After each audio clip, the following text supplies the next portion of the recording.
ఆరాధన క్రమాన్ని ప్రారంభించుకున్నట్టుగాను మనందరం కూడా ప్రార్థన చేసుకుని దేవుని యొక్క సహాయతని కోరుకుందాం. అందరూ కళ్ళు మూసుకున్నట్లయితే ప్రార్థన చేద్దాం.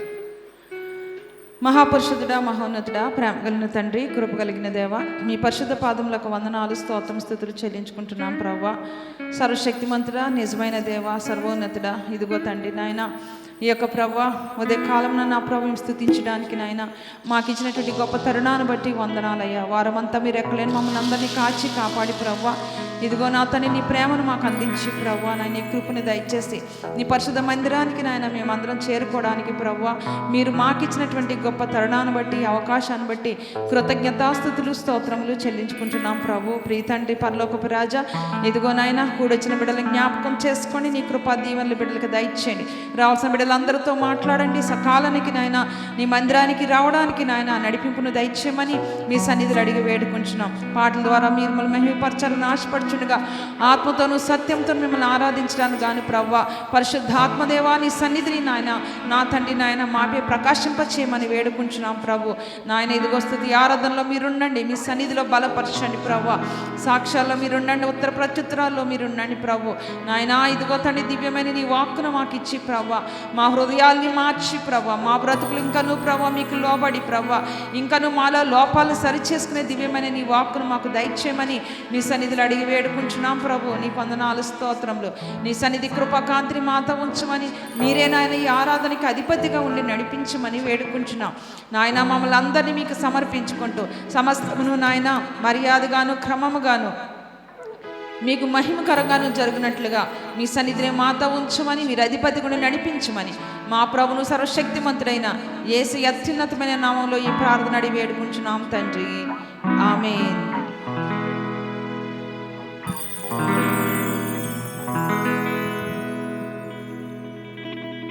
మొట్టమొదటి పాటగా స్తుతిగణ మహిమంతయు యేసుకే చెల్లించదు అనే పాటను పాడుతూ దేవుని నామాన్ని ఘనపరుద్దామండి.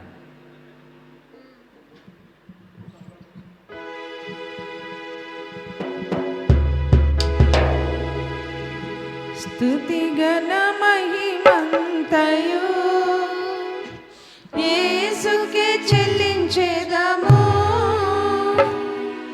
స్తుతిగణ మహిమంతయు మన యేసుకే చెల్లించెదము, స్తుతిగణ మహిమంతయు యేసుకే చెల్లించెదము, స్తుతిగణ మహిమంతయు మన యేసుకే చెల్లించెదము. దూతలారా స్తుతించుడి, దూతలారా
రెండో పాటగా ఇమ్మానుయేలు రక్తము ఇంపైన యోటాగా అని పాట పాడి దేవుని నామాన్ని మహిమపరచుదాం.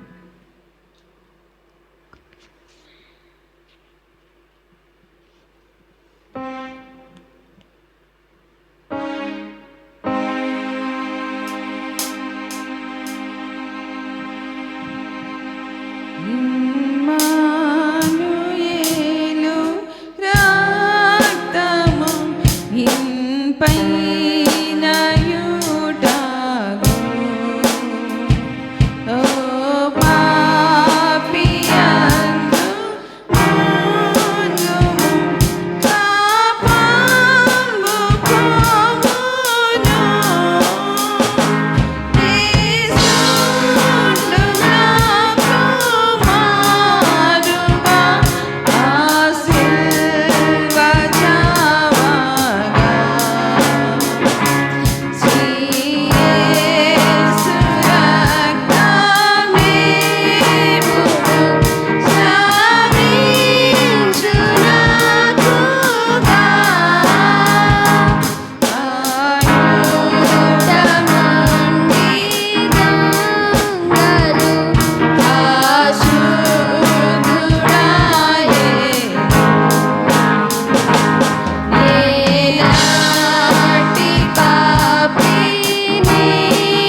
పట్టగా బాసిల్లెను సిలువలో పాపక్షమ, యేసు ప్రభుని దివ్యక్షమ అనే పాటను పాడుతూ దేవుని నామాన్ని గణపడతామండి.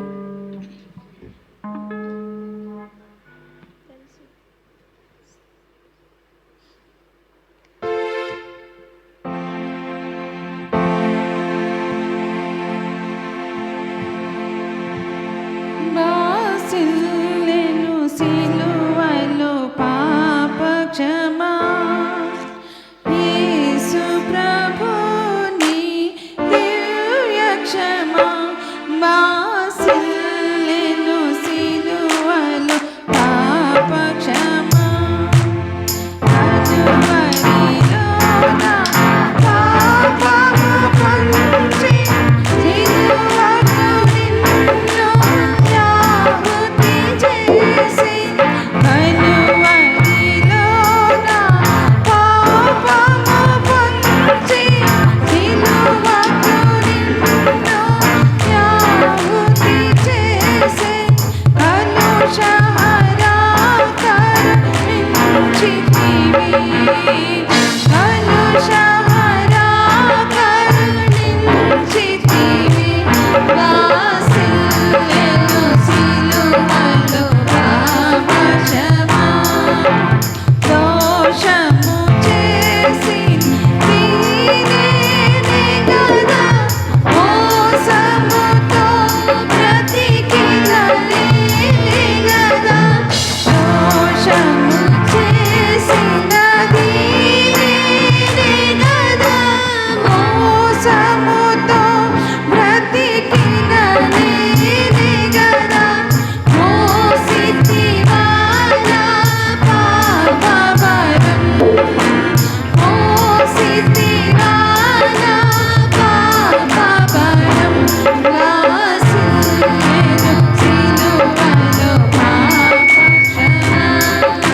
ఇంతవరకు పాటల ద్వారా దేవుని యొక్క నామాన్ని కనపరచడానికి దేవుడు మనకి ఇచ్చినటువంటి గొప్ప తరుణాన్ని బట్టి ఆయనకి కృతజ్ఞతాస్తుతులు చెల్లిస్తూ ఉన్నాం. ఈ సమయం నందు ప్రభు సన్నిధిలో మరి కీర్తనని ఉత్తర ప్రత్యుత రీతిగా చదువుదామండి.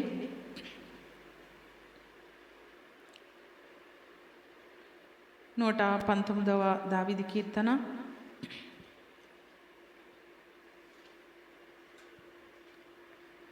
81వ వచనం నుంచి 119వ దావీదు కీర్తన 81వ వచనం నుంచి 96వ వచనం వరకు ఉత్తర ప్రత్యుత రీతిగా చదువుదామండి. కీర్తనలు 119వ అధ్యాయము 81వ వచనం నుంచి 96వ వచనం వరకు ఉత్తర ప్రత్యుత రీతిగా చదువుదాము.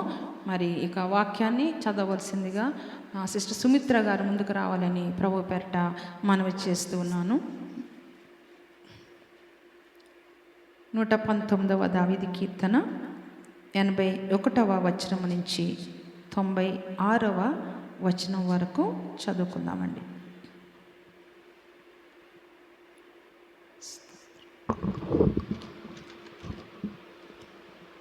119వ దావీదు కీర్తన 81వ వచనం నుండి 96 వరకు.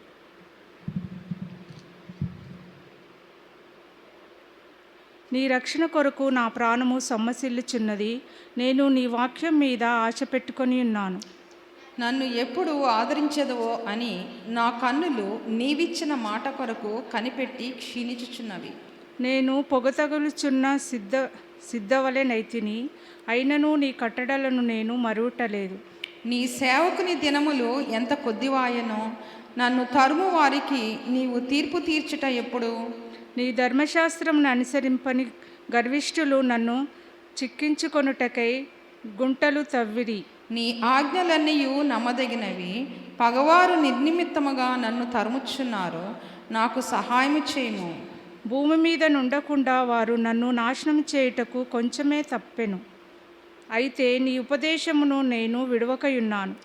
నీవు నియమించిన శాసనమును నేను అనుసరించున్నట్లు నీ కృపచేత నన్ను బ్రతికింపుము.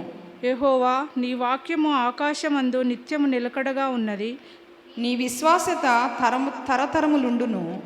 నీవు భూమిని స్థాపించినది, అవి స్థిరముగానున్నవి. సమస్తము నీకు సేవ చేయుచున్నవి కావున నీ నిర్ణయం చొప్పున అవి నేటికి నీ స్థిరపడి ఉన్నవి. నీ ధర్మశాస్త్రము నాకు సంతోషం ఇయ్యని ఎడల నా శ్రమయందు నేను నశించి యుందును. నీ ఉపదేశము వలన నీవు నన్ను బ్రతికించితివి. నేనెన్నడూ వాటిని మరువను. నీ ఉపదేశములను నేను వెదకుచున్నాను. నేను నీ వాడని, నన్ను రక్షించుము. నన్ను సంహరింపవలనని భక్తిహీనులు నా కొరకు పొంచి ఉన్నారు. అయితే నేను నీ శాసనములను తలపోయిచున్నాను. సకల సంపూర్ణతకు పరిమితి కలదని నేను గ్రహించున్నాను. నీ ధర్మోపదేశము అపరిమితమైనది. దేవుడు తన పరిశుద్ధ వాక్యమును దీవించి ఆస్వాదించుగాక. సమయంలో సాక్ష్యాలకి అవకాశం ఇవ్వబడుతుందండి. ఎవరైనా మీ సాక్ష్యాలు పంచుకోవాలని ఆశపడుతున్నట్లయితే దయతో మీ సాక్ష్యాలు పంచుకోవాల్సిందిగా, ప్రార్థన మనవులైనప్పటికీ కూడా పంచుకోవాల్సిందిగా ప్రభు పేరట మనవి చేస్తూ ఉన్నాను.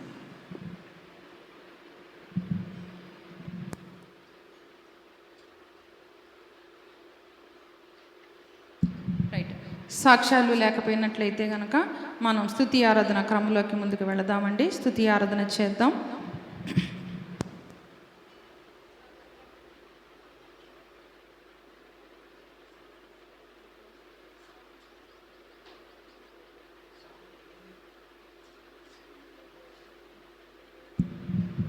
సంఘమంతా లేచి నిలబడినట్టయితే దేవునికి స్తుతి ఆరాధన చేద్దామండి. మన రెండు చేతులు పైకెత్తి మన హృదయాన్ని ప్రభు తట తిప్పుకొని, ప్రవ్వా వారమంతా నీ రెక్కలు నేను మమ్మల్ని కాచి కాపాడారు. ప్రవ్వా నీ ఆత్మలో పరిశుద్ధాత్మ కృపతో మమ్మల్ని అందరినీ నడిపించండి అయ్యా. నీ మందిరానికి రావడానికి నాయన ఈరోజు మాలో ఊపిరి నుంచిన దేవా మీ కొందనాలు, మాకు ఆరోగ్యం ఇచ్చిన దేవా నీ కొందనాలు. ప్రవ్వా నీ మందిరానికి వచ్చి ప్రవ్వా మిమ్మల్ని స్తుతించుకోవడానికి నాయన, మిమ్మల్ని గణపరచుకోవడానికి మాకు ఇచ్చిన తరుణాన్ని బట్టి వందనాలంటూ దేవునికి స్తుతి చెప్దామండి. అందరూ నోరెత్తి ఆ యొక్క చేతులెత్తి హృదయాన్ని ప్రభు తట తిప్పుకొని చేతులెత్తుకొని ప్రభువా నీ కొందనాలంటూ మనస్ఫూర్తిగా దేవునికి స్తుతి చెల్లిద్దాం. స్తోత్రం స్తోత్రం స్తోత్రం స్తోత్రం స్తోత్రం స్తోత్రం స్తోత్రం. పరిశుద్ధుడా మీకు స్తుతులు, పరిశుద్ధుడా మీకు స్తుతులు, మహోన్నతుడా మీకు స్తుతులు, సర్వాధికారి మీకు స్తుతులు, సర్వోన్నతుడా మీకు స్తుతులు, సర్వాధికారి మహోన్నతుడైన దేవా మీకు స్తుతయ్య స్తుతయ్య స్తుతయ్య స్తుతయ్య స్తుతయ్య. పరిశుద్ధుడా మీకు స్తుతులు, పరిశుద్ధుడా మీకు స్తుతులు, మహోన్నతుడా మీకు స్తుతులు, అత్యున్నతుడా మీకు స్తుతులు, అతి పరిశుద్ధుడా మీకే స్తోత్రం స్తోత్రం స్తోత్రం స్తోత్రం స్తోత్రం స్తోత్రం స్తోత్రం. తండ్రి మీకు స్తుతులయ్యా, తండ్రి మీకు స్తుతులయ్యా, మహిమగల దేవా మీకు వందనాలయ్యా, మహోన్నతుడైన దేవా మీకు వందనాలయ్యా, అత్యున్నతుడా మీకు వందనాలయ్యా, అతి పరిశుద్ధుడా మీకు వందనాలయ్యా, సర్వోన్నతుడా మీకు స్తుతి నాయనా, మీకు స్తుతి నాయనా, మీకు స్తుతి నాయనా, మీకే స్తోత్రం స్తోత్రం స్తోత్రం స్తోత్రం స్తోత్రం స్తోత్రం. హల్లెలూయా హల్లెలూయా హల్లెలూయా హల్లెలూయా హల్లెలూయా హల్లెలూయా. స్తోత్రం అయ్యా, అయ్యా ప్రేమకు యోగ్యుడైన దేవుడు అయ్యా, మిమ్మల్ని ప్రేమించడానికి మమ్మల్ని నాయనా సృష్టించుకున్న దేవా, మిమ్మల్ని ఆరాధించుకోవడానికి మమ్మల్ని సృష్టించిన దేవా మీకే స్తోత్రం స్తోత్రం స్తోత్రం స్తోత్రం అయ్యా. నిన్ను మాత్రమే ప్రేమించి ప్రభా, నిన్ను మాత్రమే గణపరుచుకునే కృప మాకు ఇచ్చిన తండ్రి మీకే స్తోత్రం స్తోత్రం స్తోత్రం. హల్లెలూయా హల్లెలూయా హల్లెలూయా హల్లెలూయా హల్లెలూయా. స్తోత్రము దేవా, స్తోత్రములు తండ్రి, స్తోత్రములు నాయన, మహోన్నతుడా మీకు స్తుతులయ్యా స్తుతులయ్యా స్తుతులయ్యా, మీకే స్తోత్రం స్తోత్రం స్తోత్రం స్తోత్రం స్తోత్రం. హల్లెలూయా.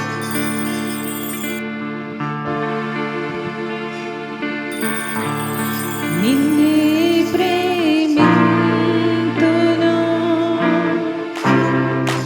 నిన్నే ప్రేమింతును,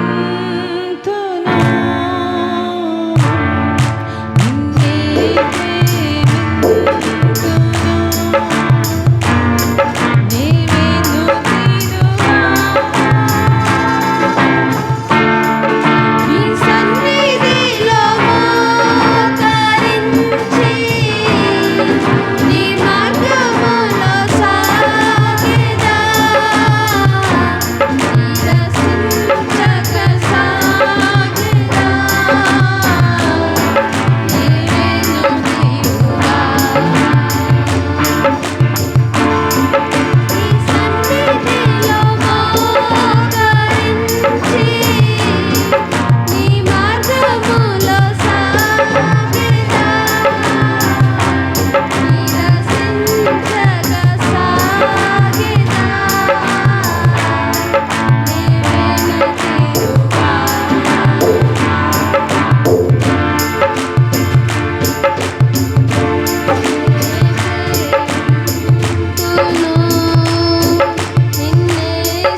మీకు వందనాలు ప్రభా.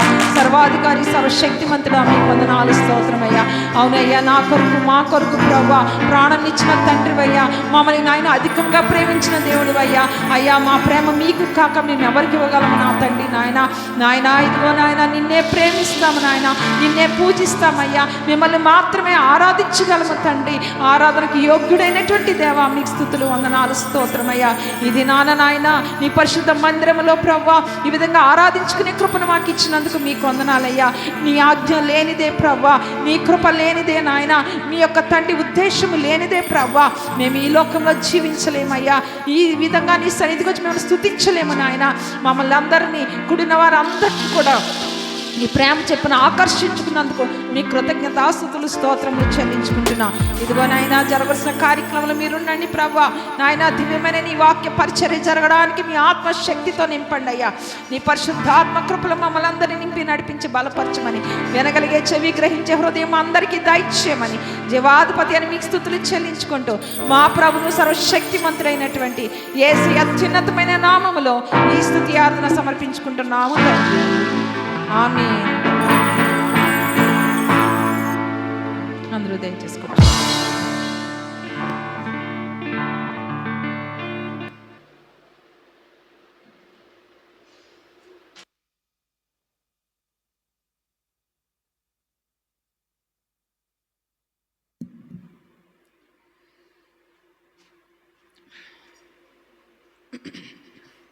దేవుని యొక్క అత్యున్నతమైన నామానికి వందనాలు చెల్లిస్తున్నాం. దేవుడు మనకి ఇచ్చినటువంటి ఈ యొక్క అవకాశాన్ని బట్టి ఆయనకి కృతజ్ఞతాస్తుతులు చెల్లిస్తున్నాం. ఈ సమయమందు దివ్యమైనటువంటి వాక్ను ఆయన మనకి ఈరోజు అనుగ్రహించిన వాక్ను మనం చదువుతూ వాక్య ధ్యానంలోకి ముందుకు వెళదామండి.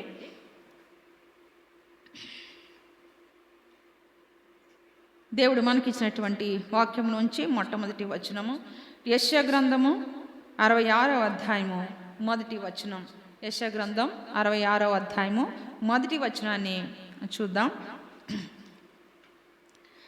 యెహోవా ఇలాగూ ఆజ్ఞ ఇచ్చుచున్నాడు, ఆకాశము నా సింహాసనము, భూమి నా పాదపీఠము.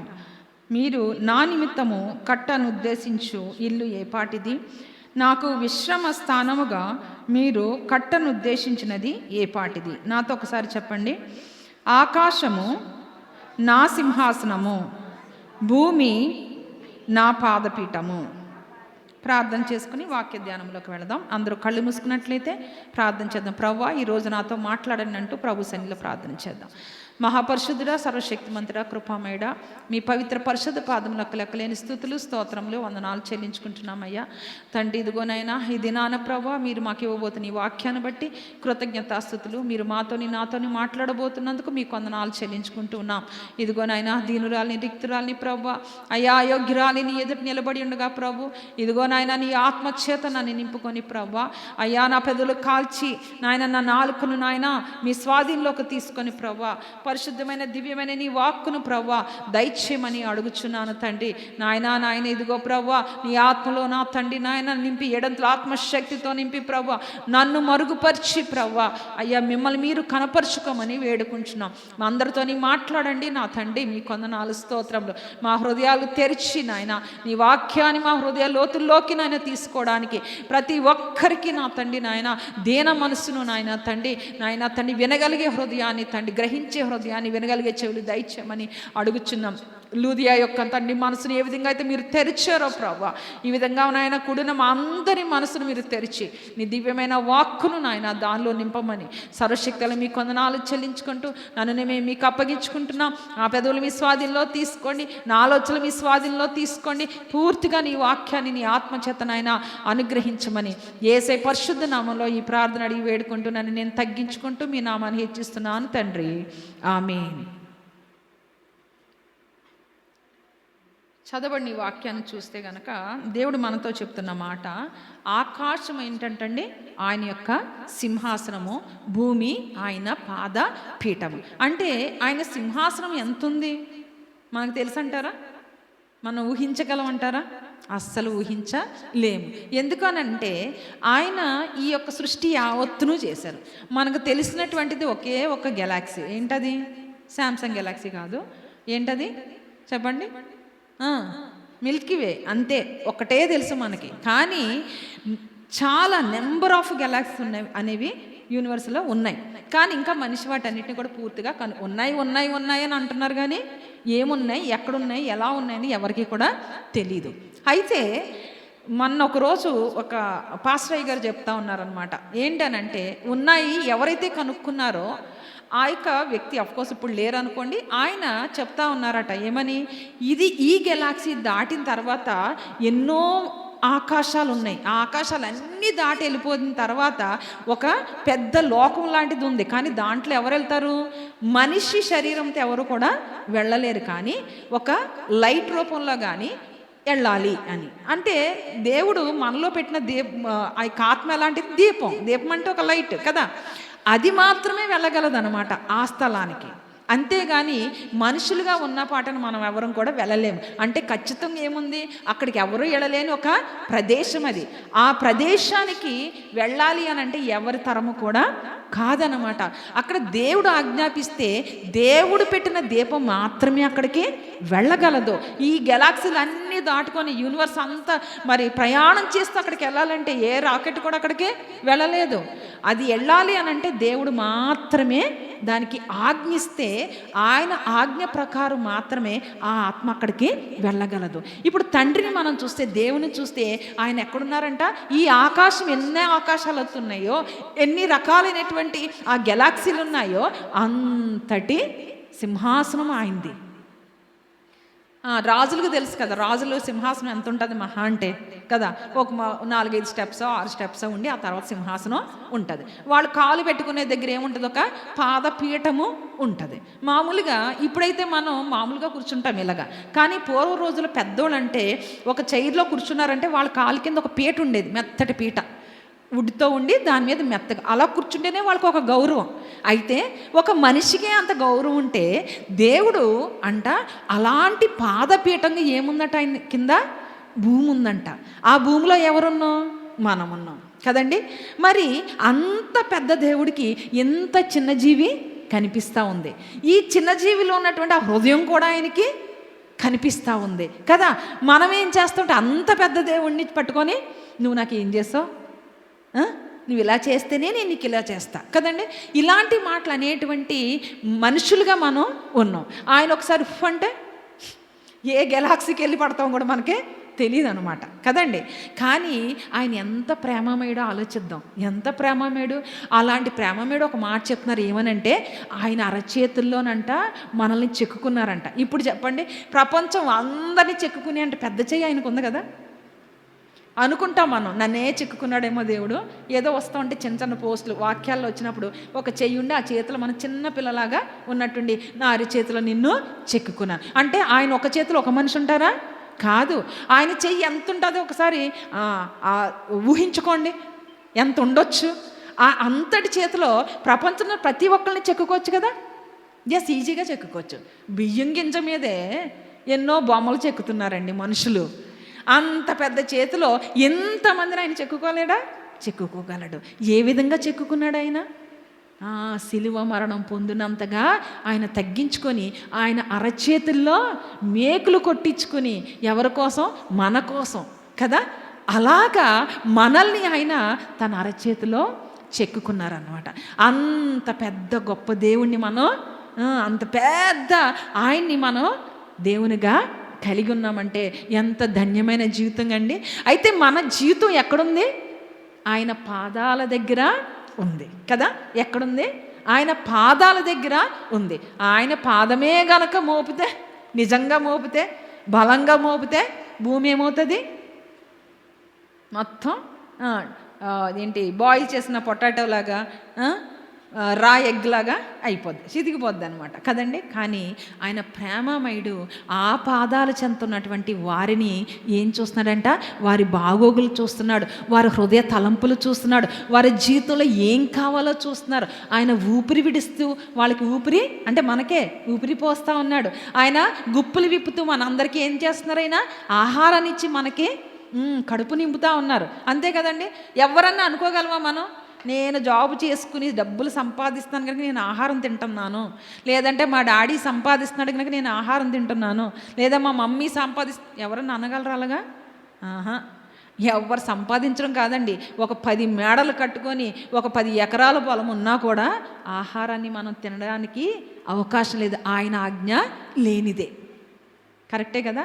ఇప్పుడు ఈరోజు ఒకవేళ అనుకుందాం మనకు అన్నీ ఉన్నాయి మన చుట్టూ. నేను ఒకసారి చెప్పుంటాను మీ దగ్గర, ఒకళ్ళే తెలిసిన వాళ్ళు బాగా, ఆయనకి ఊర్లే ఆయనవి. రోడ్డు వెళ్తుంటే రోడ్డుకి బోత్ సైడ్స్ ఉన్న ఆ స్థలం అంతా పొలాలన్నీ ఆయనవి అంట. చక్కగా ఫారెన్ నుంచి డబ్బులు వస్తూ ఉంటాయి. ఇన్ని ఉన్నటువంటి పెద్ద పెద్ద బిల్డింగ్స్, కాలేజ్ అన్నీ ఉన్నా కూడా ఆయన ఒక ఏజ్ దాటాక, ఒక ఏజ్ అంటే నాకు తెలిసి అప్పటికే 50 years ఉంటాయేమో, అప్పటికే ఆయన ఏం తినలేకపోయి గంజి తాగేవారటండి. ఏముంది ఆయనకి? ఊర్లే పొలాలు ఆయనవి. ఒక చర్చి కాదండి ఆయనకి, నెంబర్ ఆఫ్ చర్చెస్ ఉన్నాయి. ఒక షాపింగ్ మాల్ అయిందండి ఇక్కడ పార్ట్నర్షిప్ హైదరాబాద్లో. అలాంటి గొప్ప ఉన్నతమైన MCA కాలేజీలు, MBA కాలేజీలు, BEd కాలేజు, ఇంకా MEd కాలేజెస్, ఇంజనీరింగ్ కాలేజెస్ ఆయనకు ఉన్నవన్నీ. అంత ఆస్తిపరుడు. కానీ ఒక ఏజ్ అంటే మరీ ముసలేం కాదు. మేము చిన్నప్పుడు ఆయన 50 years ఉండే అనుకుంటా. గింజి తాగేవారట ప్రశాంతంగా. అంతకుమించి తింటే ఆయనకి డైజెస్ట్ కాదు. ఒకడు ఎంత సంపాదించుకున్నా లాభం ఏంటి కదా? ఆయన ఆజ్ఞ లేనిదే, ఆయన కృప లేనిదే ఇంత అన్నం తిని లోపలికి పెట్టుకునే యొక్క పరిస్థితి మనకి ఉండదు. కొంతమంది ఇంత తింటే డైజెస్ట్ కూడా అవ్వదు. ఇన్ని రకాలైన పరిస్థితులు ఉంటే ఈరోజు మనకి అందరికీ దేవుడు ఏ కృప ఇస్తున్నాడు? ఇప్పుడు అమ్మ ఉన్నారు అక్కడ, తింటే చక్కగా డైజెస్ట్ అవుద్దా లేదా? అవుతుంది. ఇంకా మెట్లెక్కి వస్తున్నారు లేదా? ఇది కృపే కదా. ఆయన కృప అంటే ఆయన కృప లేనిదే ఏమీ కూడా మనకే లేదు. ఇప్పుడు ఆయన పాదాలు చెందుతున్నటువంటి మనకి ఎల్లప్పుడూ కూడా ఆయన ఏం చేస్తున్నారంటే ఆయన దయను చూపిస్తూ, ఆయన కృపను చూపిస్తూ ఆయన యొక్క మార్గంలో నడవాలని ఆయన ఆశపడుతూ ఉన్నారు. ఇప్పుడు ఆయన మార్గంలో నడవాలంటే మనం ఫస్ట్ ఎక్కడికి ఉండాలి? ఆయన పాదాల చెంత ఉండాలి. ఎక్కడుండాలండి? ఆయన పాదాల చెంత ఉండాలి. ఆయన పాదాల చెంత ఉండి ఆయన పాదాలు పట్టుకుంటేనంట ఆయన నిత్యము కూడా ప్రేమిస్తూ ఆయన ఉపదేశమును చేస్తుంటారు. ఇప్పుడు అనుకోండి, జస్ట్ ఇప్పుడు మన స్కూల్స్, మన పిల్లల స్కూల్స్ కానీ ఇది చూస్తే, ఇప్పుడు ఒక లెక్చరర్ కానీ, టీచర్ కానీ, లేదంటే ఇంకా ఇలా నిలబడి లెసన్స్ చెప్తుంటే వాళ్ళు ఎక్కడ కూర్చుంటారు? టీచర్ నిలబడాలి, లెక్చరర్ అంటే టీచర్ నిలబడితే పిల్లలు ఎంత చక్కగా కాలు మీద కాలు వేసుకొని బెంచెస్ మీద చక్కగా కూర్చుంటారు. అది ఇప్పటి పద్ధతి. ఒకప్పుడు గురుకులాస్ అని ఉండేవి. అప్పుడు పద్ధతి ఏంటో తెలుసా? ఆ యొక్క ఎవరైతే చెప్తారో ఆయన కూర్చుంటారు, ఆయన పాదాల దగ్గర విద్యార్థులు కూర్చోవాలి. ఆయన పాదాల దగ్గర ఆయన చుట్టూ కూర్చోవాలి. అక్కడ ఇలాగా 45 100 ఉండరు ఒక క్లాస్కి. ఎంతమంది? 6 7. వాళ్ళు కూడా ఎవరో తెలుసండి? రాజపుత్రులు మాత్రమే. సామాన్యుడికి చదువు చెప్పడానికి అవకాశము లేదు. ఓన్లీ రాజపుత్రులు మాత్రమే ఆ యొక్క పాదాల చెంత కూర్చొని వాళ్ళు చేతులు కట్టుకొని వాళ్ళు ఏం చేసేవారు? ఆ యొక్క విద్యను నేర్చుకునేవారు. అంటే పాదాల చెంత ఉంటే ఆ ఉపదేశం అందుతుంది. ఎప్పుడైనా చెప్పేవానికి వినేవారు కింద ఉండాలి అని అప్పట్లో ఒక ఉద్దేశం. నేను మాట్లాడే దేనికోసం? ఉపదేశం కోసం కదా, నేర్చుకునే విద్య కోసం. రైట్.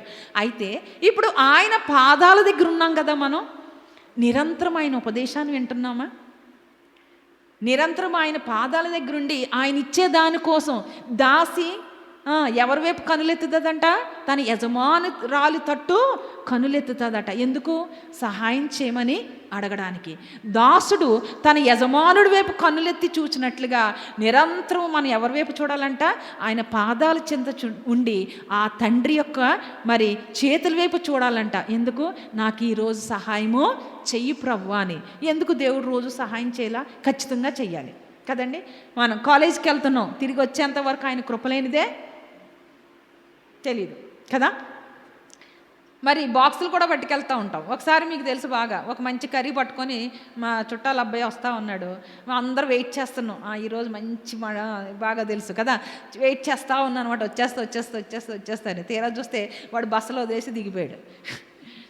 చెప్తున్నా అంటే అది కూడా ఆయన కృపలేనిదే మన దగ్గరికి రాదని మేము అనుకున్నాం అప్పుడు. అంతే కదా, నేనైతే అనుకున్నా. ఆయన యొక్క ఆజ్ఞ లేనిదే ఏది జరగదు. ఆయన కృప లేనిదే మనం ఏమీ పొందుకోలేము. అయితే ఈ యొక్క పరిశుద్ధ గ్రంథంలో మనం చూసినట్లయితే కొన్ని మాటలు ఆయన మనకి ఏ రకమైన సహాయము చేయగలరు అని అంటే, ఏ రకమైన సహాయం కూడా ఆయన చేయగలరు. కానీ ఎక్కడి నుంచి పొందుకోగలం? ఎప్పుడైతే మనము దీనులమై ఆయన పాదాల చెంత ఉంటామో అప్పుడు సమస్తాన్ని ఆయన మనకి అనుగ్రహిస్తాడంట కదా. ఇప్పుడు మన పిల్లలు ఉన్నారు కదండి, వాళ్ళు ప్రతిదీ కూడా మ్యాక్సిమం 80% అని నేను అనుకుంటా, అన్నీ సమకూరుస్తాం. కానీ ఆ 20% వాళ్ళకి ఏం కావాలన్నా ఏం చేయాలి? వాళ్ళు అడగాలి కదా, ఖచ్చితంగా అడగాలి.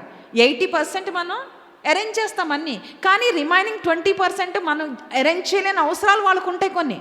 అప్పుడు ఏం చేస్తారు? వాళ్ళు అడుగుతారా లేదా? ఖచ్చితంగా అడుగుతారు. మనం కూడా అంతే. దేవుడు 100% ఆయన మనకి అరేంజ్ చేయగలడు. అయినప్పటికీ కూడా మన దగ్గర నుంచి అడిగించుకోవాలంటే ఆయనకి ఎంతో ప్రేమ, ఎంతో ఇష్టం అనమాట. అందుకనే ఆయన ఏం చెప్పారు? అడుగుడి మీకు ఇవ్వబడును, వెదకుడి మీకు దొరుకును, తట్టుడి మీకు తీయబడును అని ఆయన చెప్తా ఉన్నారు కదండి. అడగాలనేది ఒక ఆశ ఆయనకి కదా. రైట్. అయితే ఇక్కడ పరిశుద్ధ గ్రంథంలో ఒక ఆమె ఆయన పాదాల చెంతే కూర్చొని ఆయన ఉపదేశమును వింటుందంట. చూద్దామండి, లూకాసు వార్త 10వ అధ్యాయము 38 38వ వచనం 39వ వచనం మనం చూద్దామండి. లూకాసు వార్త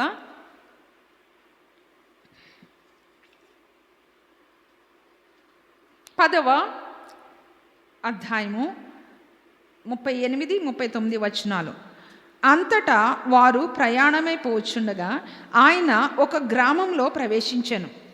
మార్త అను ఒక స్త్రీ ఆయనను తన ఇంట చేర్చుకొనెను. ఆమెకు మరియ అను సహోదరి ఉండెను. ఈమె యేసు పాదముల యొద్ద కూర్చుండి ఆయన బోధ వినుచుండెను. మార్త విస్తారమైన పని పెట్టుకునేట చేత తొందరపడి ఆయన యొద్దకు వచ్చి, ప్రభువా, నేను ఒంటరిగా పని చేయుటకు నా సహోదరి నన్ను విడిచిపెట్టినందున నీకు చింత లేదా? నాకు సహాయం చేయమని ఆమెతో చెప్పుమనెను. ఇక్కడ వాళ్ళు యేసుప్రభు వారు ఎక్కడికి వెళ్తున్నారటండి? మార్గమున ప్రయాణమై వెళ్ళిపోతుండగా ఆయన ఒక గ్రామంలోకి వెళ్ళారు. ఆ గ్రామం పేరు ఏంటంటే బేతనియా.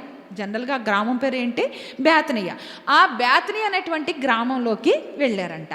ఎవరింటికి వెళ్ళారంట? ఆయన వెళుతూ ఉన్నారు గ్రామంలో. కానీ ఈ మార్తా అనేటువంటి ఒక ఆమె ఆయన్ని చేర్చుకుంది. ఎక్కడంటండి? తన ఇంటిలోకి ఆహ్వానించుకుంది, తన యొక్క గృహంలోకి ఆహ్వానించుకుంది. ఎవరిని? యేసుప్రభు వారిని. యేసుప్రభు వారు ఒంటరికి వెళ్ళేవారా లేకపోతే శిష్యులతో వెళ్ళేవారా? వెనక ఖచ్చితంగా లాస్ట్కి మనకు తెలిసింది 12 మెంబర్సే. కానీ ఆయన్ని ఫాలో అయిన వాళ్ళు చాలామంది ఉండేవారు. ఒకసారి 72 అని ఉంటుంది. ఇంకా కొన్నిసార్లు కొంతమంది లక్షల మంది ఆయన్ని ఫాలో అవుతూనే ఉండేవారు. కొన్నిసార్లు 5,000 మంది ఫాలో అవుతూ ఉండేవారు, కొన్నిసార్లు 7,000 మంది, అక్కడ పరిస్థితిని బట్టి. అయితే ఈ గ్రామం బేతనీ అనేటువంటి గ్రామం గుండా వెళుతున్నప్పుడు మరి ఎంతమంది ఆయన ఫాలో అవుతున్నారో మనకు తెలియదు, కానీ ఆయన్ని మాత్రము ఆమె చేర్చుకుంది. అంటే ఆయనతో పాటు ఆయన వెనుకున్న వారు అందరినీ కూడా చేర్చుకుంది. కనుకనే ఆమె ఏం చేస్తుందంట? వీళ్ళందరికీ ఫుడ్ ప్రిపేర్ చేస్తుందంట.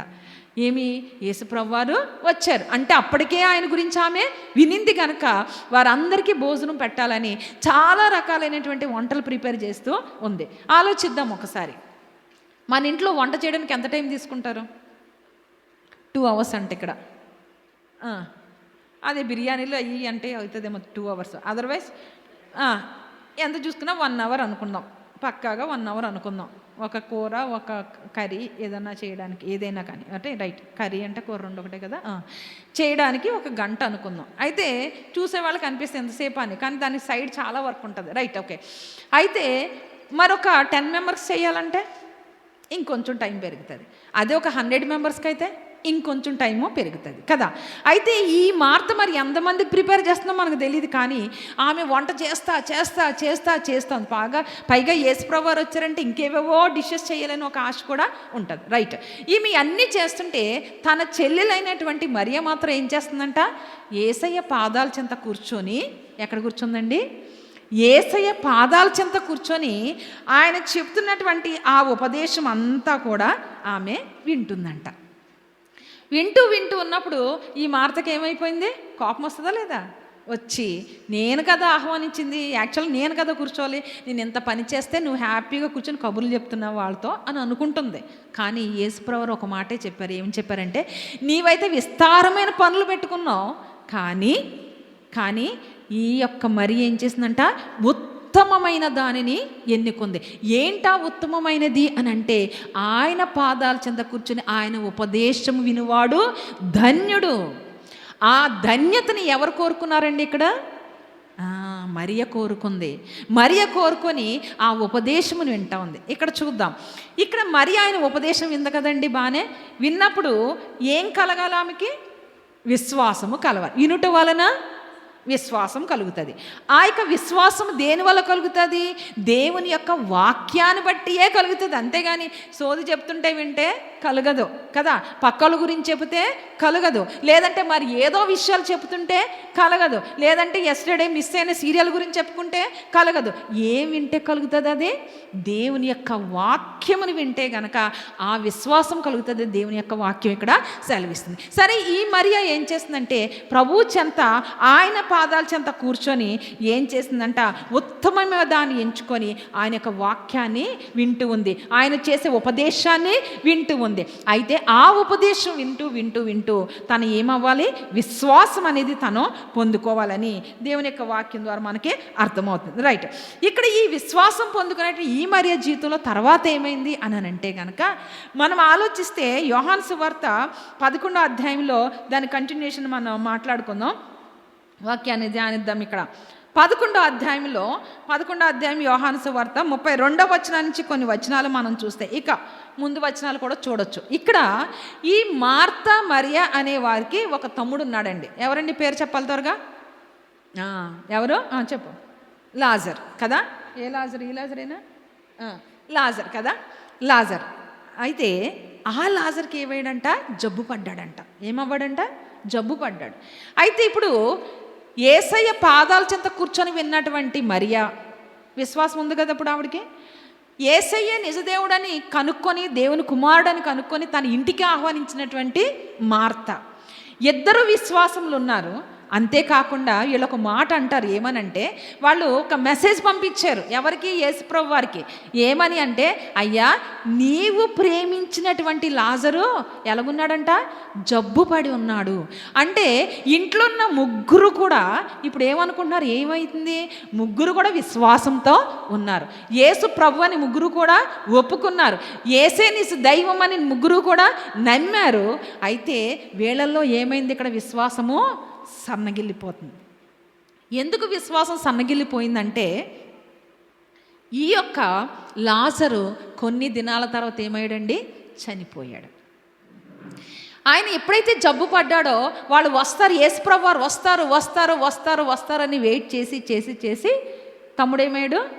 అక్కడ చనిపోతే వీళ్ళు ఏడుస్తూ ఉన్నారంట. యేసుప్రభు వారి గురించి అక్కడ ఒక మాట ఉంటుంది. ఆయన అంటారు ఏమనంటే, దేవునికి మహిమకరంగానే ఇది మహిమార్థం ఇది జరిగింది కనుక కొన్ని దినాలు మనం ఆగి వెళదామని అంటారు. ఎందుకంటే అక్కడ గొప్ప కార్యము జరగబోతుందని. ఇక్కడ ఒకసారి మన మరియని మార్తని వీళ్ళ పరిస్థితిని చూస్తే వీళ్ళు ఏం చేస్తున్నారో చూడండి.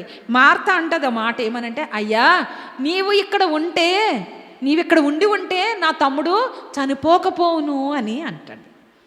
అంటే తన విశ్వాసం ఏమైంది? ఎక్కడికి వెళ్ళిపోయింది? ఆయన నిజదేవుడని గ్రహించి కదా తను పిలిచింది. ఈమె నిజదేవుడని తెలిసే కదా ఆయన పాదాల చెంత ఉండి మరి ఉపదేశం విన్నది. ఇప్పుడు ఇద్దరి మాటలు ఎలాగున్నాయి తెలుసా? ఏ విధమైనటువంటి ఉపదేశము ఎందుకు విన్నది? విన్న ఉపదేశం ఏమైపోయింది? ఇక్కడ చూద్దాం.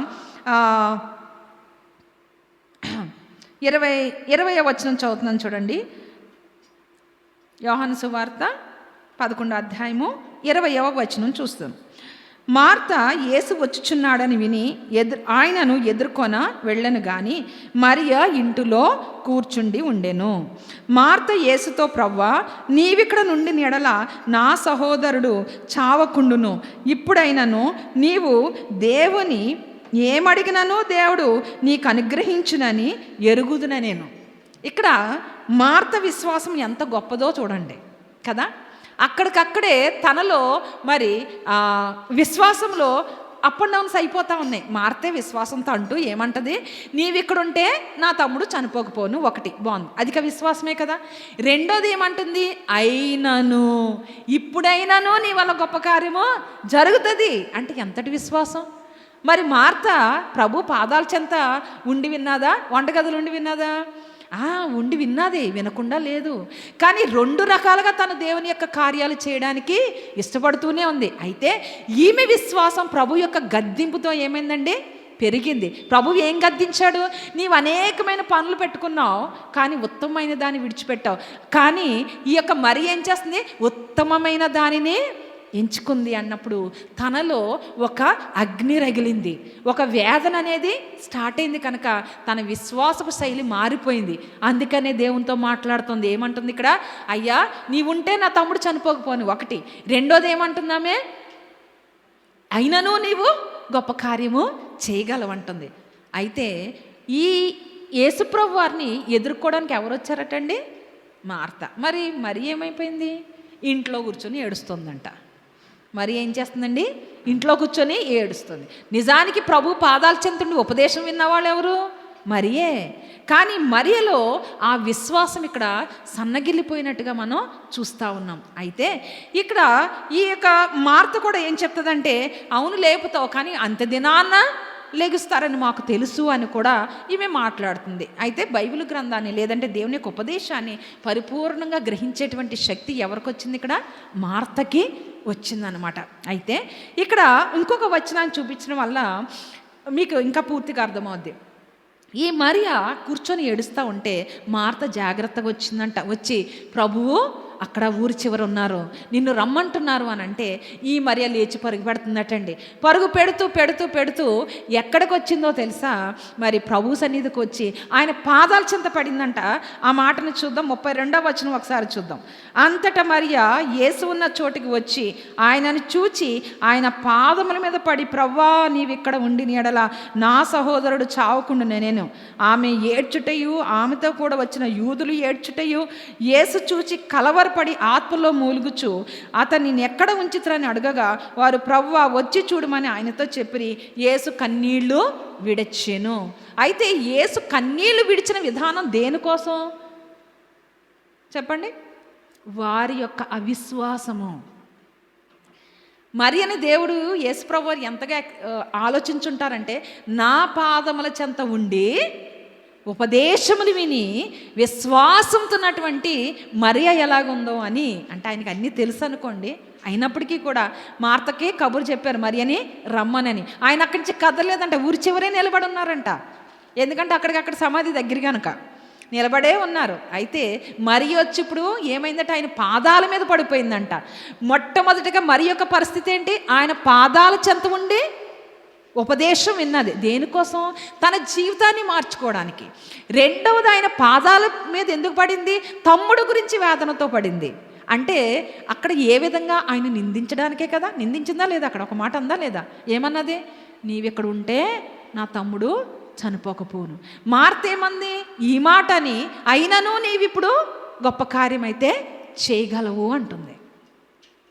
మరి ఆయన పాదాల మీద పడిపోయి ఏమంటుందంటే, అయ్యా నువ్వు ఉంటే ఇక్కడ నా తమ్ముడు బ్రతుకును కదా అని ప్రభు సన్నిధులు అంటే ఆ మరి ఏడవడం, మరి వెనక మార్త ఏడవడం, వీళ్ళందరూ వచ్చిన యూదులందరూ ఏడవడం చూసి యేసు ఆత్మలో మూలిగి ఆయన కన్నీరు కార్చారట. కానీ మనుషులు ఏమనుకున్నారంట, చూసావా లాజర్ని దేవుడు ఎంత ప్రేమించాడో అని, యేసు ప్రభు వారు ఎంత ప్రేమించారో అని అనుకుంటున్నారట. కానీ ఈయన వేదన, ఈయన బాధ దేనికోసమండి, మరియలోని మార్తలోని వచ్చిన యూదుల్లో చూసినటువంటి అవిశ్వాసం. ఆ యొక్క విశ్వాసం ఎందుకు సన్నగిల్లిపోయింది, నా పాదాల చెంత ఉండి ఆ యొక్క వాక్య ఉపదేశం వింటున్నప్పుడు మరియ విశ్వాసం చాలా గొప్పగా ఉంది. కానీ తమ్ముడు చనిపోతే ఇక్కడ తన విశ్వాసం ఏమైపోయింది, సన్నగిల్లిపోయి ప్రభువుని ఇండైరెక్ట్గా నిందిస్తుంది. నువ్వు ఉంటే నా తమ్ముడు చచ్చిపోకపోను కదా, నువ్వు వదిలేసి వెళ్ళిపోయావు అని. మనుషులుగా మన యొక్క ఉద్దేశాలు అలాగే ఉంటాయి, మన ఆలోచనలు అలాగే ఉంటాయి, మన ప్రార్థనలు అలానే ఉంటాయి, మన దేవుని అడగడం కూడా అలానే ఉంటాయి. కానీ యేసుప్రభు వారు ఇక్కడ ఏం చేశారండి, ఆ సమాధి దగ్గరికి వెళ్ళి ఆ లాజర్ని బయటికి రా అని చెప్పేశారు కదా. అక్కడ లాజరు బ్రతకడం కూడా మనకి బాగా తెలుసు. ఇంకొక వచనాన్ని ఈ కంటిన్యూషన్ మీకు అర్థం అవడానికి చూడండి. 12వ అధ్యాయంలో 2వ వచనం మనం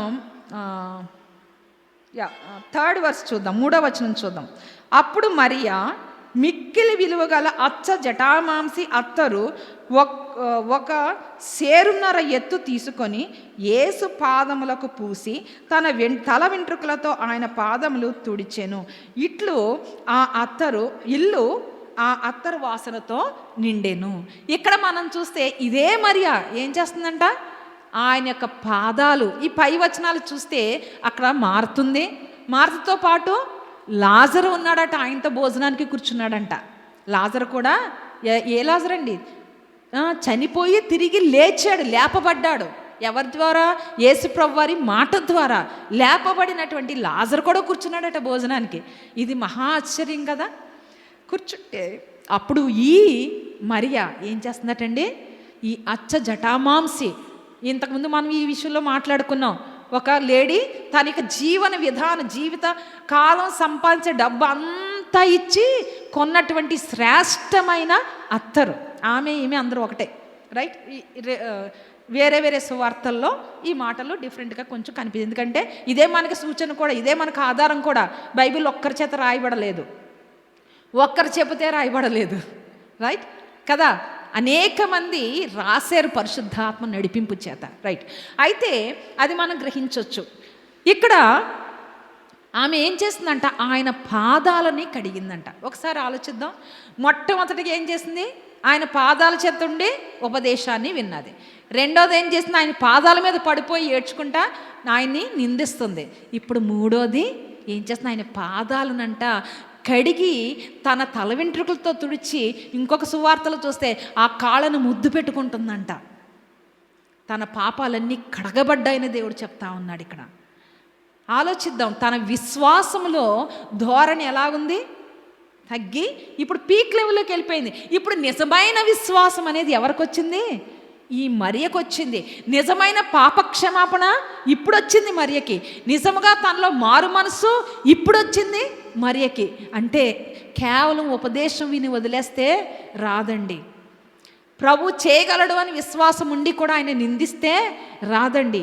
ఎప్పుడైతే మన హృదయాన్ని, మన జీవితాన్ని ఆయన పాదాల చెంత పూర్తిగా సమర్పిస్తే, ఇక్కడ నేను ఇంతకుముందు మాట్లాడుకున్న విధానాన్ని బట్టి ఆమె ఏం సమర్పించింది, తన జీవనం అంతా కూడా ఆయన పాదాల చెంత సమర్పించింది ఆమె. అంటే తన జీవితాన్ని పరిపూర్ణంగా ఆయనకి సమర్పించింది. కనుకనే ఆమె యొక్క పేరు ఇక్కడ రాయబడింది. ఆయన అంటారు ఏంటంటే, యేసుప్రభు వారు వేరే సువార్తలో చెప్తారు ఏమనంటే, నేను ఎక్కడైతే నా సువార్త ప్రకటింపబడుతుందో అక్కడెల్లా ఈమె యొక్క పేరు, ఈమె చేసింది కూడా అక్కడ కొనియాడబడుతుందని దేవుని యొక్క వాక్యం చెప్తా ఉంది. యేసుప్రభు వారే ఆ మాట చెప్పారు. అంటే మరి ఇప్పుడు ఎంత ధన్యత పొందుకుంది. ఉపదేశం విన్నప్పుడు కాదండి, విన్ని వదిలిపెట్టింది కనుకే రెండోసారి ఆయన పాదాల చెంత పడినప్పుడు తను పూర్తిగా కూడా అక్కడ విశ్వాసంతో కాక ఆయన నిందించే వారిలో ఒకరిగా అయిపోయింది. కానీ ఈ మూడోది మనం చూస్తే గనక ఆమె ఏం చేసిందండి, పూర్తిగా పరిపూర్ణంగా తను దేవునికి సమర్పించుకొని తన విశ్వాస శైలిని మార్చుకుంది. తన జీవిత విధానాన్ని పూర్తిగా ఆమె మార్చుకుంది. ఆ విధంగా మరియా తన యొక్క బ్రతుకుని ప్రభుకి సమర్పించుకుంది. మన జీవితంలో ఎన్నోసార్లు ఇలాంటివి జరుగుతూ ఉంటాయి. ఒక్కొక్కసారి చాలా గొప్పగా వాక్యం విన్నా వెంటనే ఎలాగుంటుంది, అబ్బబ్బా ఇక్కడి నుంచి ఇంతే, నేను సమస్య లేదు, ఇంటికి వెళ్ళినా ఇంతే, నెక్స్ట్ వీక్ వరకు అంతే, ఈ సంవత్సరం అంతా కూడా అంతే, 31st మొదలెడితే సంవత్సరం అంతా అంతే అనుకుంటాం. వారంలో సండే వింటే మరి నెక్స్ట్ వీక్ వరకు అంతే, రోజు వింటే ఆ రోజు 24 hours కదా, డైజెస్ట్ అయిపోయి పోతుంది ఇక. కానీ ఈ మరియ కూడా అట్లానే ఉంది. కానీ చివరికి ఎలాగైందండి, పరిపూర్ణంగా తను సమర్పించుకుంది. ఇప్పుడు మనం కూడా మన జీవితంలో పరిపూర్ణంగా ఆయనకి సమర్పించుకునే బిడ్డలుగా ఉన్నప్పుడు ఎప్పటికీ కూడా వెనక్కి వెళ్ళే పరిస్థితి ఉండదు. ఇంకొక మాట నేను జ్ఞాపకం చేద్దామని ఆశపడతా ఉన్నాను. ఇక్కడ రూతు గ్రంథం 3వ అధ్యాయము 7-8 వచనాలు మనం చదివితే కనుక, రూతు గ్రంథము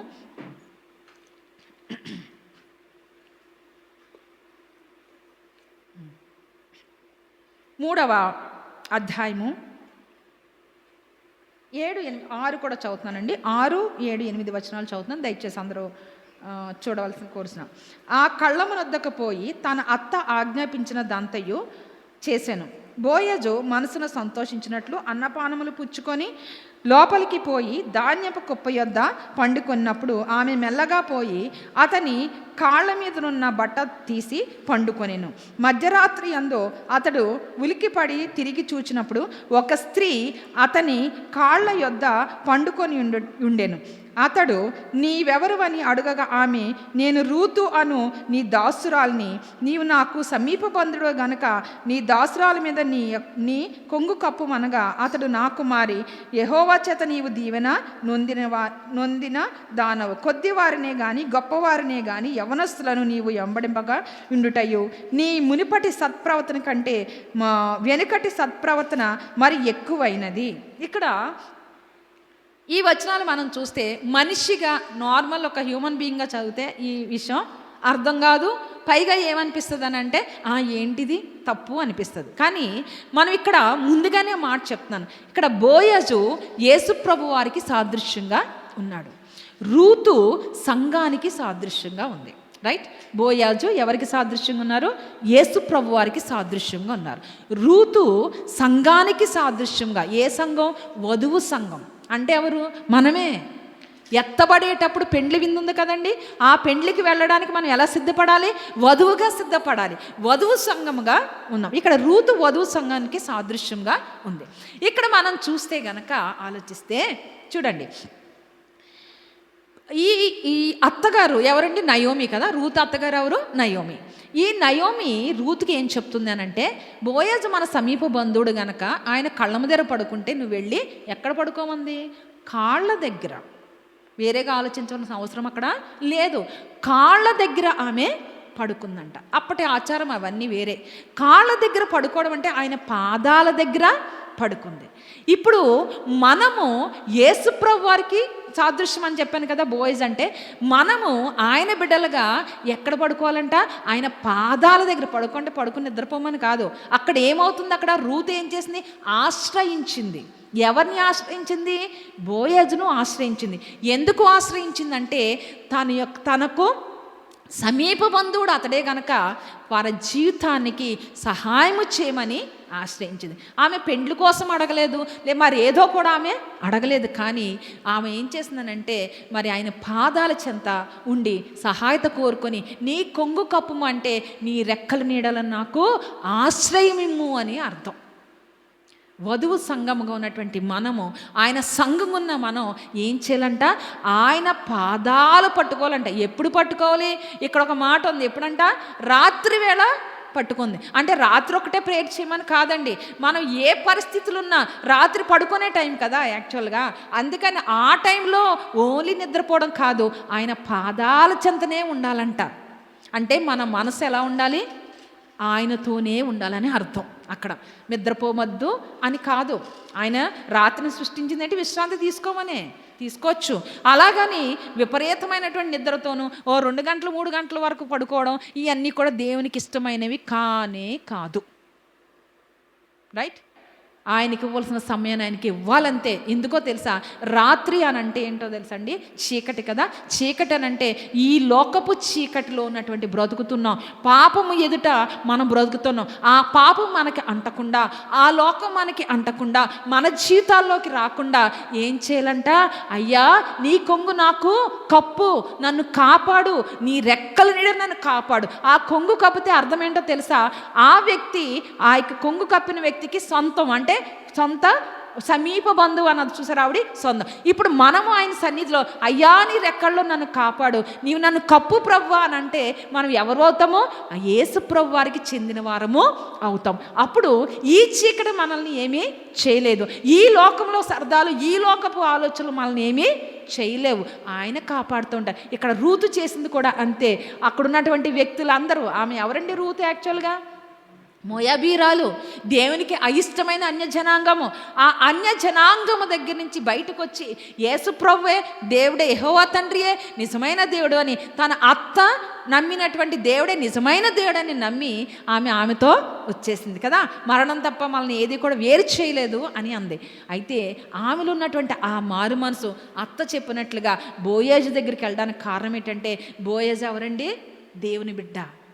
దేవుని బిడ్డ మామూలుగా చెప్పాలంటే దేవుని బిడ్డ కనుక దేవుని యొక్క బిడ్డ యొక్క పాదాలు పట్టుకోవాలని నిర్ణయించుకుంది. ఎందుకు? దేవుని కొరకు నిలబడాలని, దేవుని యొక్క బిడ్డగా జీవించాలని ఆశపడింది. ఆత్మీయంగా చూస్తే ప్రభు యొక్క పాదాలని మనం పట్టుకున్నట్లయితే, అయ్యా నీ కొంగు నాకు కప్పయ్యా, నీ యొక్క రెక్కల నీళ్ళు నన్ను కాచు ప్రవ్వా అని ఆయన అడిగి ఆయన ఇచ్చే సహాయతను పొందుకుంటే మన జీవితాలు ఉన్నతమైనటువంటి స్థితికి దేవుడు తీసుకొని వెళతారు. ఆ విధంగా ఆయన పాదాలు పట్టుకొని మన బ్రతుకును కొనసాగించాలనేది దేవుని యొక్క చిత్తమై ఉంది. మనకు ఒక స్త్రీ తెలుసు, కనాను స్త్రీ. రెఫరెన్స్ కావాలంటే మీరు చూసుకోవచ్చండి. మార్కు సువార్త 7:25 ఉంటుంది అన్నమాట. ఈ స్త్రీ ఎందుకోసం యేసు పాదాలు పట్టుకుంది అని అంటే, తన కుమార్తెను పట్టి దెయ్యము విడిచిపోవాలని ఆయన పాదాల చెంతకి వచ్చి ఆయన పాదాలు పట్టుకొని ఆయన కాళ్ళు పట్టుకొని బతిమాలిందంట. ఇక్కడ విశ్వాస పరీక్ష జరిగిందండి. ఏంటో తెలుసా ఆ విశ్వాస పరీక్ష?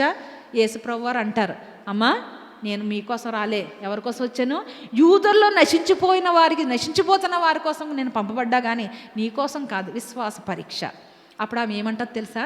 నిజమే ప్రవ్వా, నేను అన్యురాలనే, నేను కనాను స్త్రీనే, కానీ ఈ కుక్క పిల్లలు ఏం చేస్తుంటాయి?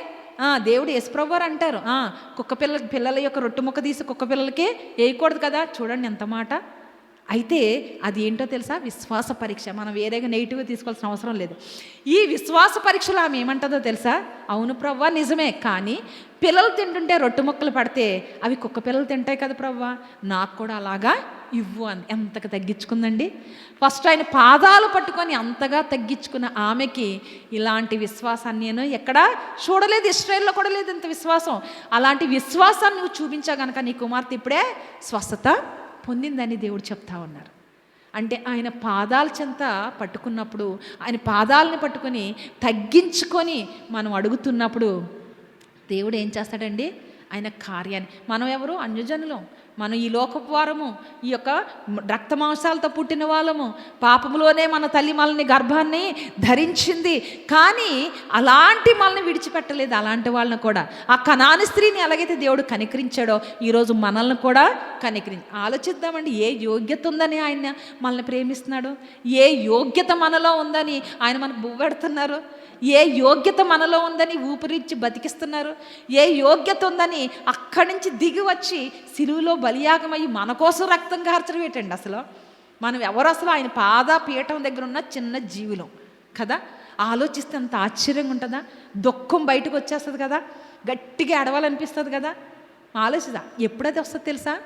మన స్థితి, మనం ఏ స్థితిలో ఉన్నామో, మన రేంజ్ అంటాం చూసారా, మన రేంజ్ ఏంటో మనకు అర్థమైతే, నిజంగా అర్థమైతే అప్పుడు వస్తుందండి ఆ హృదయంలో వేదన, అప్పుడు వస్తుందండి ఆయనపై కృతజ్ఞత.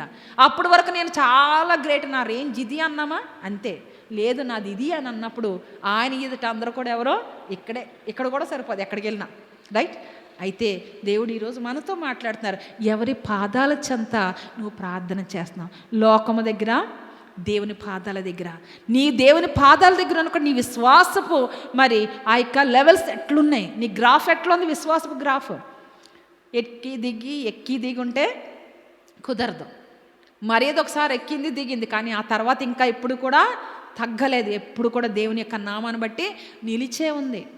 ఈరోజు మనం ప్రభువు చెంత, ఆయన పాదాల చెంత ఉండి, ప్రవ్వా నా హృదయాన్ని నా జీవిత సమస్తం నీకు సమర్పించుకుంటున్నాను అంటే కనుక ఆయన కొరకు నిలబడు. పౌలు గారి గురించి మనకు బాగా తెలుసు కదండి. సౌలుగా ఉన్నప్పుడు ఆయన ఎవరి పాదాల చెంత ఉన్నాడో తెలుసా? దేవుని పాదాల చెంత కాదు, గమాలీయేలు పాదాల చెంత కదండి. ఆ మాట కావాలి అంటే మీరు చూసుకోవచ్చండి. అపోస్తల కార్యం 22:3 మనం చూస్తే గమాలీయేలు పాదాల చెంత ఉన్నాడంట. ఏమి నేర్చుకోవడానికి? ధర్మశాస్త్రాన్ని నేర్చుకోవడానికి. కానీ మరి ఏమి నేర్చుకోవడానికి? దేవుని పాదాల చెంత ఉంది. ఎవరి పాదాల చెంత? యేసయ్య పాదాల చెంత ఉపదేశమును నేర్చుకుంది, ఆయన చెప్పిన మాటలు నేర్చుకుంది. కానీ సౌలు గారు ఏం చేశాడు? ఆయన ఎక్కడున్నాడట? గమాలీయేలు పాదాల చెంత ఉండి ఏం వల్లి వేశాడటండి? ధర్మశాస్త్రాన్ని దానిలో ఉన్న విషయాలు నేర్చుకొని పౌరుషం ఎక్కువైపోయి ఏం చేశాడు, యేసు దేవుడని చెప్పిన ప్రతి ఒక్కరిని చంపుకుంటా హింసించుకుంటా వెళ్ళిపోయాడు. కానీ దేవుడు విడిచిపెట్టాడు, ఆయన్ని విడిచిపెట్టలేదు. ఏం చేశారని దర్శించి, అయ్యా నీవు హింసిస్తున్నావే అది నన్నే నువ్వు హింసిస్తున్నావు, నా బిడ్డలు హింసిస్తే నన్ను హింసించినట్టే. అందుకని ఆయన ఏం చెప్తారండి, పూర్వము దూషకుడను హింసకుడను హానికరుడనైనటువంటి నన్ను ఏం చేశాడు, ఆయన బిడ్డగా చేసుకున్నాడని చెప్తాను. ఈరోజు ఎవరి పాదాల చెంత మనం మొరపెడుతున్నాం, ఎవరి పాదాల చెంత మన జీవితాన్ని పెట్టుకున్నాం? ఆలోచిద్దాం. ఒక మరి సీఎంని తీసుకోండి, సీఎం పిఏ కానీ అక్కడ పనులు చేసేవాళ్ళు కానీ ఎవరి పాదాల చెంత ఉన్నారు? వాళ్ళ పాదాల చెంత. ఒక అధికారం తీసుకోండి, ఎవరి పాదాల చెంత? వాళ్ళ పాదాల చెంత. కానీ మనం మొర్దెకై లాంటి వాళ్ళం. మనం ఎవరండి? మొర్దెకై ఎస్తేరు యొక్క పినతండ్రి కదా. అలాగని పొగరగా ఉండాలని నేను చెప్పను. అంటే ఆయన యూదుడు గనక తల వంచి ఎవరికి కూడా దండం పెట్టకూడదు. అప్పుడు దండాలు ఇలా కాదు, ఇలా కాదు, ఇలా కాదు. ఏం చేయాలి? సాష్టాంగ నమస్కారం చెయ్యాలి. మొర్దెకై ఎప్పుడు కూడా సాష్టాంగ నమస్కారం చేయలేదు. చెయ్యక అతనికి ఏమైందంట, కోపము వచ్చేసిందంట. నేను ఇంత గొప్పవాడిని అయితే నాకు చెయ్యడా? ఎవరు? హామాను.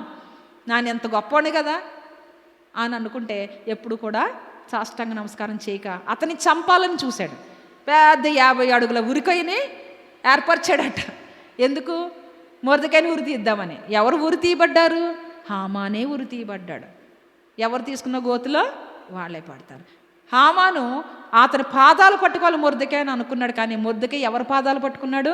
ప్రభువేనే. ఎస్తేరు పాదాలు కూడా పట్టుకోలేదు. తన కుమార్తె రాజస్థానంలో ఉంది, ఆమె రాణి అని ఆమె పాదాలు పట్టుకోలేదు. ఎవరి పాదాలను? ఉపవాసం ఉండి ప్రభు యొక్క పాదాలు పట్టుకున్నాడు. యూదులందరికీ రక్షణ దినం అనేది ఆ రోజు వచ్చింది. ఈరోజు మళ్ళీ మనం పరీక్షించుకుందాం, మరి ఎవరి పాదాలు చెందుతున్నాం?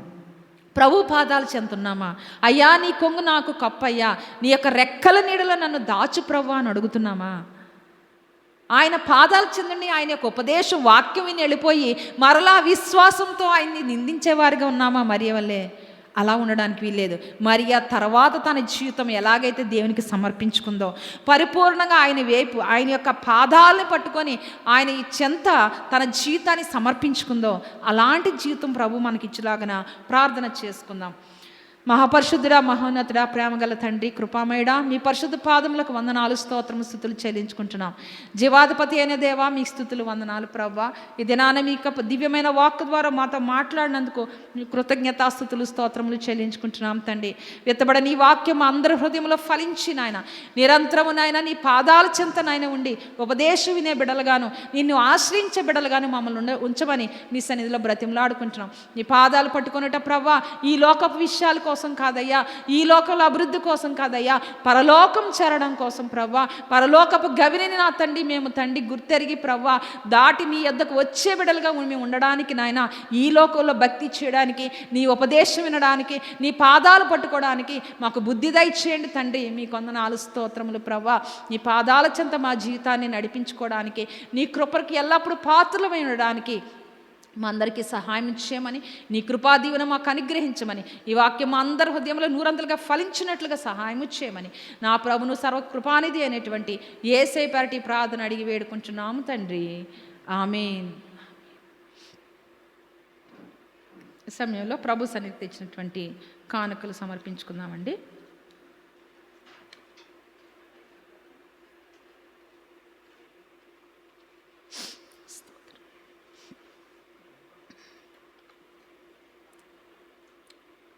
కానుకలు సమర్పించుకొంచుండగా నావన్నీ అంగీకరించుమ దేవా, నన్నెప్పుడు నీవు కరుణించమని పాటను పాడదాం.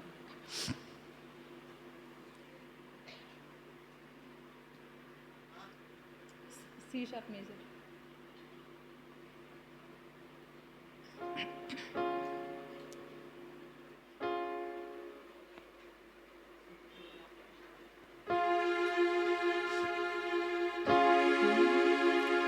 నావన్నీ అంగీకరించు మా దేవా, నన్నెప్పుడు నీవు కరుణించుమా.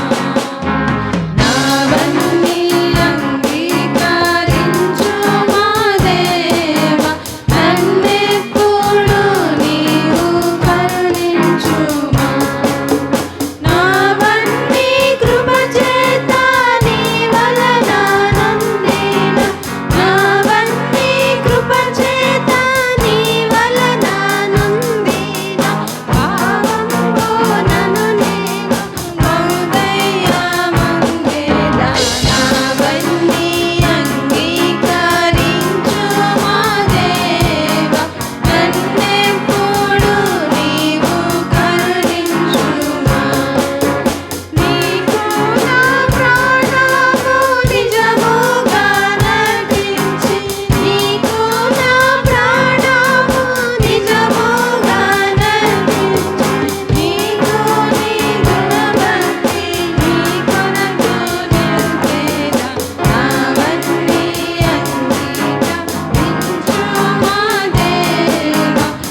హల్లెలూయా, హల్లెలూయా. ఈ సమయం నందు కానుకల నిమిత్తము అదేవిధంగా చివరి ప్రార్థనగా మన మధ్య ఉన్న సిస్టర్ రాణి గారు ముందుకు వచ్చి ప్రార్థన చేయవలసిందిగా ప్రభు పేట మనం చేస్తూ ఉన్నాం.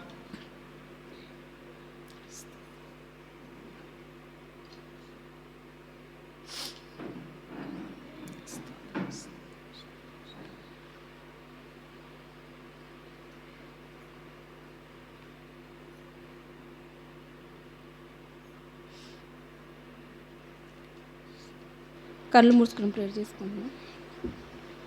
పరిశుద్ధుడా పరిశుద్ధుడా పరిశుద్ధ తండ్రి, ప్రేమైన పలకం తండ్రి, ఏసునామరసు మీ పాంబట్టి నీకే స్తోత్రం ప్రభా. అయా గొప్ప దేవుడవు ప్రభా, సజ్జన దేవుడవు తండ్రి, నిజమ దేవుడు మేము ప్రార్థిస్తున్న దేవానికి స్తోత్రం ప్రభా. అయా మేము పాపలం తండ్రి, నీచులం ఇద్దరాలం తండ్రి ఏసియా హాం ప్రభా. మా కొరకు మా పాపల కొరకు తండ్రి మీరు చనిపోయి 3 దినలు లేచిన దేవానికి స్తోత్రం ప్రభా. నీకు లెక్కలేని వందనాలు తండ్రి హాం ప్రభా. మమ్మల్ని ప్రతి క్షణము తండ్రి ప్రభా కంటిరెప్పలుగా కార్చి కాపాడుతూ వచ్చినందుకు నీకు స్తోత్రం ప్రభా. అయా అనేక బాధలను వేదలను తండ్రి ప్రభా మీరు మాకు తోడై ఉన్నందుకు నీకు స్తోత్రం ప్రభా. అవును తండ్రి దేవా, మరి ఎందరో ప్రభు మరి దినము చూడలేక రోజు చూడలేక బుధిగంతంలో దాచుకున్న దేవా, అయినప్పుడు కూడా తండ్రి ప్రభా మాకు సత్యం లెక్క ఉంచినందుకు నీకు లెక్కలేని స్తోత్రం ప్రభా. అవును తండ్రి అయ్యా మీరు గొప్ప దేవుడో ప్రభా, నిజమైన దేవుడు మేము ప్రార్థిస్తే దేవానికి స్తోత్రం ప్రభా. అయ్యా అనేక జన్ను ముట్టండి, స్వస్థపరచండి దేవానికి స్తోత్రం ప్రభా. అయ్యా మరి ఎవరైతే రోగుతో వ్యాధితో బాధతుంటున్న ప్రభా వారిని దీవించండి తండ్రి, ఆశించండి తండ్రి ప్రభా, బలపరచండి తండ్రి, భద్రపరచండి దేవానికి స్తోత్రం ప్రభా. అయ్యా ఈ ప్రపంచాన్ని తండ్రి, ఈ దేశాన్ని తండ్రి కార్చి కాపాడమంటూ అడుగుతున్నాం తండ్రి ఏసియా. అవును తండ్రి మీరు గొప్ప దేవుడవు ప్రభా, నిజమైన దేవుడు మేము ప్రార్థిస్తే దేవానికి స్తోత్రం ప్రభా. అయ్యా నీకు లెక్కలేని స్తోత్రం ప్రభా. అవును తండ్రి నీకు హృదయపూర్వక వందనాలు స్తుతులు చెల్లిస్తున్నాం దేవానికి స్తోత్రం ప్రభా. అవును తండ్రి ప్రభా, మరి నీ సన్నిధానికి వచ్చిన బిడ్డలను దీవించండి తండ్రి, ఆశించండి తండ్రి, బలపరచండి తండ్రి దేవా. ఎవరైతే తండ్రి ఏ అక్కరతో ఏ ఔషధులు ఉన్నారో ప్రభా, మీరు అక్కలను ఔషధులు మీరు తీర్చే దేవుడో తండ్రి ఏసియానికి స్తోత్రం ప్రభా. హృదయంతో నెరిగిన దేవానికి స్తోత్రం ప్రభా. అవును తండ్రి అయ్యా మా తలంపులు తండ్రి ప్రభా, మా ఔషధులు తండ్రి, మా అక్కర్లు తండ్రి నీకు తెలుసు దేవానికి స్తోత్రం ప్రభా. ప్రత్యేక ఔషధుల అక్కలను తీర్చమంటూ అడుగుతున్నాను తండ్రి దేవానికి లెక్కలేని స్తోత్రం ప్రభా. అవును తండ్రి అయ్యా మరి నీ సన్నిధానికి అయితే ఇంకే బిడ్డలైతే రాలేరు ప్రభా, వచ్చే సండే తండ్రి రావడానికి మీరే సహాయం చేయమంటూ అడుగుతున్నాను తండ్రి ఏసియానికి లెక్కలేని స్తోత్రం ప్రభా. అవును తండ్రి ప్రభా, మరి అక్క వాళ్ళని అన్నని ప్రభా క్షేమంగా తీసుకొచ్చినందుకు వందనాలు తండ్రి ప్రభా. వాళ్ళ బిడ్డల్ని వాళ్ళ కుటుంబంని దీవించండి తండ్రి, ఆశించండి, బలపరచండి దేవానికి స్తోత్రం ప్రభా. అయా మా సంఘస్థులందరినీ తండ్రి ప్రభా, అయా చిన్న బిడ్డలు మొదలుకొని తండ్రి వృద్ధురాల వరకు ప్రభా ప్రతి బిడ్డల్ని తండ్రి ప్రభా కార్చి కాపాడు దేవానికి స్తోత్రం ప్రభా. అయా దీవించండి తండ్రి, ఆశించండి తండ్రి ప్రభా, బలపరచండి దేవానికి స్తోత్రం ప్రభా. అవును తండ్రి అయా ప్రభా, మరి అక్క వాక్యం చెప్పింది తండ్రి విని మేము విడిచిపెట్టకూడదు తండ్రి ప్రభా, గ్రహించడానికి తండ్రి ప్రభా మాకు దయచేయమంటూ అడుగుతున్నాం తండ్రి దేవానికి స్తోత్రం ప్రభా. అయ్యా మేము తండ్రి ప్రభా నీకు నమ్మకంగా బ్రతకడానికి మీరే సహాయం చేయండి తండ్రి. అయ్యా ఎన్ని శోధలు వచ్చినాయి ప్రభా, ఎన్ని కష్టాలు వచ్చినాయి తండ్రి ప్రభా. అవును తండ్రి నిన్ను గుర్తెరిగి తండ్రి ప్రభా నీ కొరికి బ్రతకడానికి మీరే మాకు సహాయం చేయమంటూ అడుగుతున్నాం తండ్రి దేవానికి స్తోత్రం ప్రభా. అవును తండ్రి అయ్యా మరి గల్ఫ్ కంట్రీలో తండ్రి ప్రభా ఎన్నో యుద్ధాలు జరుగుతున్నాయి తండ్రి నీకు స్తోత్రం ప్రభా. అయా ప్రభా ఇండియా వాళ్ళు ఎంతోమంది ఉన్నారు ప్రభా. అవును తండ్రి ఆ యుద్ధాలను తండ్రి ప్రభా మీరే జరిపించే దేవుడో తండ్రి ఏసియా. అవును తండ్రి యుద్ధాలు అయితే ఎవరైతే చేస్తున్నారో తండ్రి ప్రభా వాళ్ళ హృదయాలు మార్చి దేవానికి స్తోత్రం ప్రభా. అవును తండ్రి ప్రభా అక్కడున్న బిడ్డలు తండ్రి ప్రభా ఎంతో బాధలతో తండ్రి వేదనతో ఉంటున్నారు దేవానికి స్తోత్రం ప్రభా. నీ వల్లనే తండ్రి సమస్తం సాధ్యమని చెప్పిన దేవానికి స్తోత్రం ప్రభా. అయా ఆశగల ప్రాణి మీరు తృప్తిపరిచే దేవుడో తండ్రి ప్రభా. అవును తండ్రి అడుగుతున్నాను తండ్రి సహాయం చేయండి తండ్రి. అదే రీతిగా తండ్రి ప్రభా నా భర్త కూడా తండ్రి అక్కడ ఉన్నారు తండ్రి ప్రభా, అక్కడున్న ప్రజలందరినీ తండ్రి ప్రభా కార్చి కాపాడమంటూ అడుగుతున్నాం తండ్రి దేవానికి స్తోత్రం ప్రభా. మరొకసారి నీ ఆలోచనతో వచ్చినాం తండ్రి. అవును తండ్రి ప్రభా మా ఈ సన్నిధానికి వచ్చిన బిడ్డలందరినీ కార్చి కాపాడిన దేవా, ఈ ముత్తూరు గ్రామంని దీవించండి తండ్రి, ఆశించండి, బలపరచమంటూ అడుగుతున్నాం తండ్రి ఏసియా. అవును తండ్రి ప్రభా ఈ కానుకల తండ్రి ప్రభా నీ సేవకి వాడబడానికి సహాయం చేయండి దేవానికి స్తోత్రం ప్రభా. ఏసియా మా మేము తగ్గించుకొని నామంని హెచ్చించి ఏ సత్పరిశు నామంలో అడిగి వేడుకున్నాం తండ్రి ఆమేన్. పరలోకమందున మా తండ్రి మీ నామం పరిశుద్ధపరచబడను గాక, మీ రాజ్యం వచ్చును గాక, మీ చిత్తం పరలోకమందు నెరవేర్చున్నట్టు భూమి ఎందును నెరవేరును గాక. మనది ఆహారం నేడు మాకు దయచేయము, మన అపరాధం చేసిన వారిని క్షమించిన ప్రకారం అపరాధములు క్షమించము, మమ్మల్ని శోధనలోకి తేకాదృష్టి తప్పించము. రాజ్యము బలము శక్తి మహిమ నిరంతరము నీవయ్యున్నావు తండ్రి ఆమేన్. పంపుము దేవా దీవెనల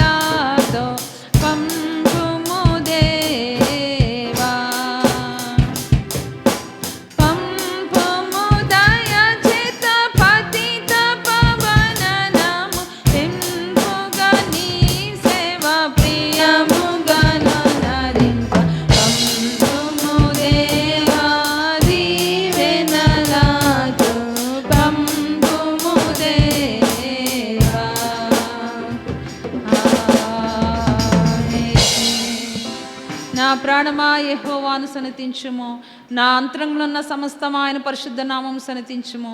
నా ప్రాణమా యెహోవాను సన్నతించుము, ఆయన చేసిన ఉపకారములలో దేనిని మరవకము. నా ప్రాణమా యెహోవాను సన్నతించుము. ఆమేన్. ఇప్పుడు తండ్రి అయిన దేవుని యొక్క ప్రేమ, కుమారుని యొక్క కృప, పరిశుద్ధాత్మని యొక్క అన్యోన్య సహవాసము ఇప్పుడు ఎల్లప్పుడూ సదాకాలము మనకు తోడయండి. ఆయన పాదాల చెంత మన జీవితాన్ని గడపడానికి, ఆయన యొక్క సన్నిధిలో ఉపదేశం విని నమ్మకంగా జీవించడానికి పరిశుద్ధాత్మ దేవుడు మన అందరికీ సహాయము చేయనుగాక. ఆమేన్.